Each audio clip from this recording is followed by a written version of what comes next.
पहले तो सिर्फ पाकिस्तान और चीन को ही ब्रह्मोस से डर लगता था, लेकिन अब 57 मुस्लिम देशों को भी ब्रह्मोस से डर लग रहा है। और 57 मुस्लिम देश डर से क्या ऐलान कर रहे हैं, तो वहीं दूसरी तरफ भारतीय विंगमैन पर इतनी बड़ी खुशखबरी निकल कर आई है जो पड़ोसियों को ही नहीं बल्कि पश्चिमी दुनिया को भी हैरान कर रही है। जानेंगे क्या कुछ चल रहा है, आइए जानते हैं इन खबरों को विस्तार से। ये खबर बेहद बड़ी है। सबसे बड़ी बात ये है कि ये खबर भारतीय सेना के लिए बहुत बड़ी खुशखबरी है और हर भारतीय के लिए भी ये बहुत बड़ी खुशखबरी है। जैसा कि हाल ही में बेंगलुरु में एक एयर शो हुआ था और इस एयर शो में आकर्षण का केंद्र बना था भारत का एक नया हथियार, और वो हथियार एक विंगमैन सिस्टम है जो बेहद आकर्षण का केंद्र बना था। तो इसकी खासियत ये है कि ये युद्ध को बदल कर रखने की क्षमता रखता है। यही वजह है कि ये बहुत ज्यादा आकर्षण का केंद्र बना था। अब वो टेक्नोलॉजी जो सिर्फ एक कंपनी अमेरिका के बोइंग के पास थी वो भारत ने हासिल कर ली है, तो बहुत बड़ी बात ही है, क्योंकि ये टेक्नोलॉजी दुनिया में और किसी के पास नहीं है।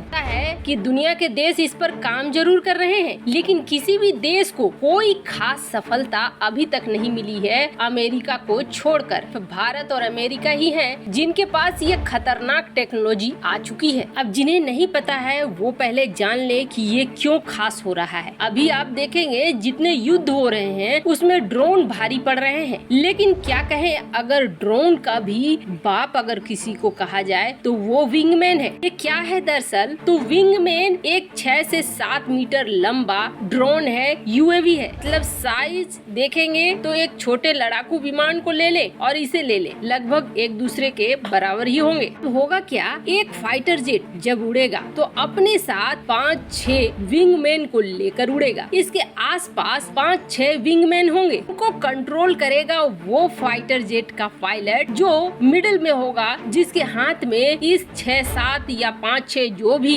विंगमैन होंगे उसका कंट्रोल होगा। जो एक लड़ाकू विमान इन सबको कंट्रोल करेगा उसे मदरशिप कहा जाएगा। अब जो पायलट होगा मदरशिप में बैठा हुआ, उसके हाथ में ये ताकत होगी कि ये अलग अलग विंगमैन को अलग अलग टास्क दे सके। मतलब अगर एक साथ पायलट को ऐसा लगता है कि 4-5 अलग अलग जगहों पर स्ट्राइक करनी है, तो इन विंगमैन को वो ऑर्डर दे सकता है और ये 4-5 अलग अलग जगहों पर अपना टारगेट फिक्स कर सकते हैं, उस तरफ हमला कर सकते हैं, स्ट्राइक कर सकते हैं। सबसे अच्छी बात ये है कि ये हमला कर सुरक्षित वापस भी आएंगे। ऐसा नहीं है कि ये आत्मघाती हैं, हमला किया और खत्म हो गए। अब इससे क्या फायदे हैं, तो फायदे इससे बहुत सारे हैं। पहला फायदा तो ये है कीमत के तौर पर ये फाइटर जेट से काफी कम होगा। जहां 4-5 मिलियन में ये बन जाएंगे, तो वहीं एक फाइटर जेट बनाने को जाएंगे तो 80 से 90 मिलियन डॉलर खर्च करने पड़ेंगे। मतलब आप विंगमैन को यही मान लीजिए कि ये फाइटर जेट है, बस अंतर क्या है, इसके अंदर पायलट नहीं बैठा है। फाइटर जेट से भी ज्यादा काम देगा, लेकिन उससे काफी कम कीमत पे। देखिए भारत युद्ध को कैसे बदल सकता है। अगर फाइटर जेट कम भी है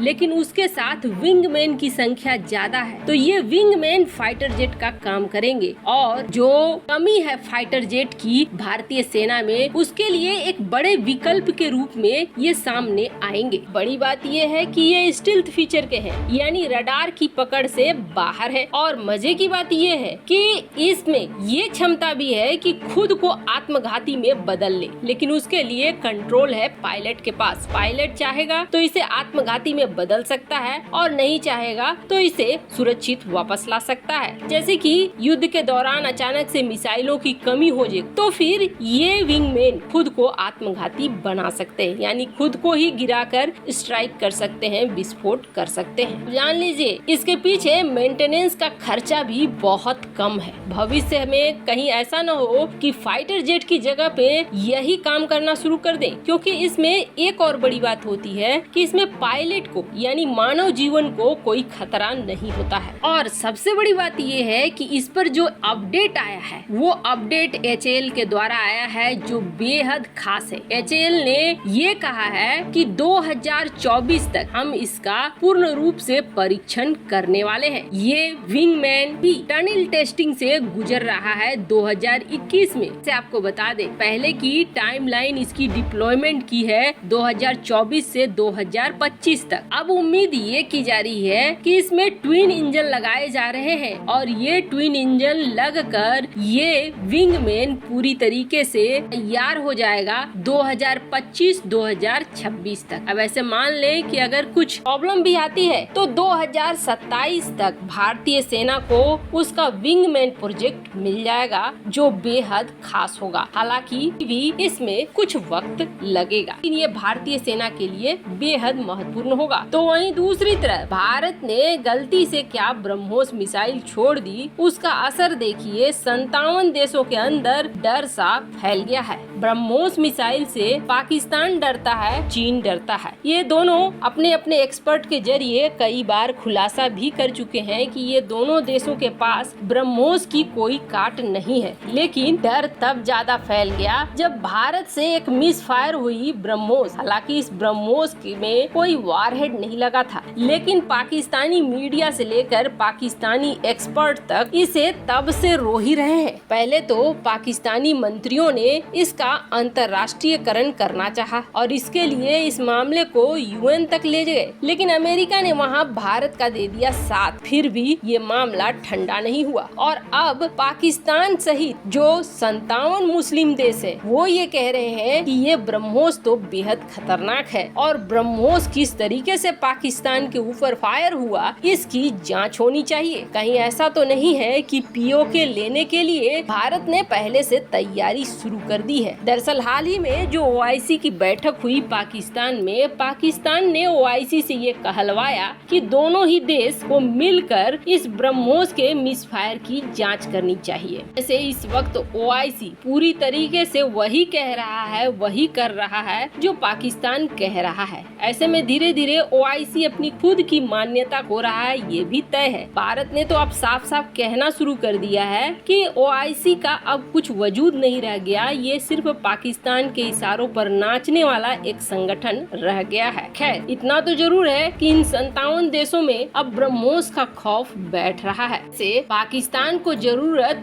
दोनों के मिलकर जांच करने की नहीं है, बल्कि जरूरत है ये देखने की कि उसका डिफेंस सिस्टम कितना ज्यादा कमजोर है, उसका असर ये पड़ रहा है। वैसे आपको क्या लगता है, क्या सचमुच ओआईसी पाकिस्तान के चक्कर में अपना महत्व खोती जा रही है? कमेंट कर अपनी राय जरूर बताएं। जल्द मिलते हैं अगले वीडियो में नई खबर के साथ।